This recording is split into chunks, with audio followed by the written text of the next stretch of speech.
জাতির পিতার আদর্শ নিয়ে আমরা কাজ করেছি বলেই আজ বাংলাদেশ কিন্তু এগিয়ে যাচ্ছে।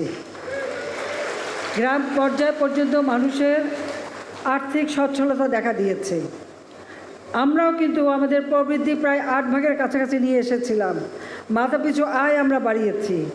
আমাদের অর্থনৈতিক বৃদ্ধি হয়েছে, প্রবৃদ্ধি বৃদ্ধি পেয়েছে, যেটা সেই 75-এর পর যারা ক্ষমতা এসেছে অবৈধভাবে সংবিধান লঙ্ঘন করে একটানে 21 বছর, জিয়াউর রহমান, এরশাদ, খালেদা জিয়া, এরপর আবার 2001 থেকে 2008 পর্যন্ত খালেদা জিয়া প্লাস তত্ত্বাবধায়ক সরকার, এই 29 বছরে বাংলাদেশের অর্থনীতিতে যে পরিবর্তন, বাংলাদেশের মানুষের আর্থসামাজিক উন্নয়ন, বাংলাদেশের মানুষের ভাগ্যের পরিবর্তন বা বাংলাদেশটার অবকাঠামোগত উন্নয়ন, কোনোটাই কিন্তু কেউ করতে পারে নাই।